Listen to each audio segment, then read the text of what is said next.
এই একেবারে ক্লিয়ার, তাই না? হ্যাঁ স্যার। একেবারে ক্লিয়ার না? হ্যাঁ। কি বলো? প্রিজমে আলো কি ঘটে? প্রতিসরণ। প্রতিসরণ। তাহলে কিভাবে ঘটে সেটা আমরা একটু চিত্র এঁকে দেখবো। এর উপরে যদি আমরা এরকম তির্যক ভাবে আলো ফেলি, এরকম তির্যক ভাবে, তাই না, তখন কি হয়? এটা বেঁকে যায়। যে পথে যাওয়ার কথা ছিল এটা আসলে সেই পথে যায় না। কি হয়? এরকম ভাবে বেঁকে যায়, এরকম এই পথে যায় প্রিজমের ভিতর দিয়ে। এবং যখন এটা বের হয়ে যায় তখন এটা ওই পথে যাওয়ার কথা ছিল, এই পথেও না গিয়ে কি হয়ে যায়? এরকম ভাবে বেঁকে যায়। এই ঘটনাটা দেখাচ্ছে, তুমি কে জানো? ওর নাম কি জানো? আফরিন। আফরিন এই ঘটনাটা দেখাচ্ছে। হ্যাঁ, কি দেখাচ্ছে বলো তো?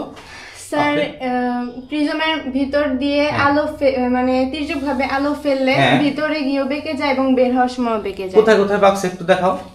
স্যার, এই মানে ভিতরে তির্যক ভাবে ফেলার সময়ও বেঁকে গেছে হ্যাঁ। এবং বের হওয়ার সময় বেঁকে গেছে। আচ্ছা, এই বেঁকে যাওয়ার ঘটনাটা তুমি কি দেখাতে পারবা? হ্যাঁ, বাস্তবে বাস্তবে দেখাতে পারবা?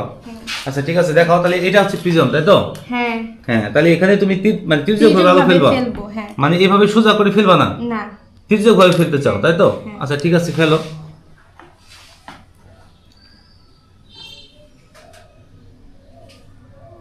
হ্যাঁ, তাহলে কি হচ্ছে? এই যে হ্যাঁ দেখা যাচ্ছে, তাই না? হ্যাঁ স্যার, আলোটা বেঁকে যাচ্ছে। হ্যাঁ, আসলে এটা ঘরটা অন্ধকার থাকলে ভালো হতো। এই একটু একটু লাইটটা অফ করে তো দেখি দেখা যায় কিনা।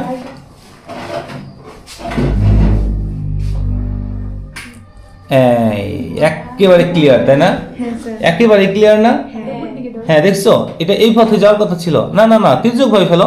হ্যাঁ, গুড গুড, এই তো তির্যক ভাবে ফেলেছো, তাই না? হ্যাঁ স্যার। দেখো এই পথে কিন্তু যাওয়ার কথা ছিল না, গিয়ে সোজা না গিয়ে এরকম ভাবে এই যে এই পথে বেঁকে সোজা গেছে, তাই না? হ্যাঁ, সোজা আর গিয়ে যখন তারপর বের বেঁকে হয়েছে, গেছে। দেখো বের হয়েছে যখন, তখনও কিন্তু আলোক রশ্মি আরেকবার বেঁকে গেছে। বেঁকে গেছে। ঠিক আছে, এটা হচ্ছে কি বলতো? এটা আলোর, আলোর প্রতিসরণ। এটা হচ্ছে প্রিজমে আলোর আলোর প্রতিসরণ। প্রতিসরণ। ঠিক আছে, আপনাকে ধন্যবাদ, সবাইকে ধন্যবাদ।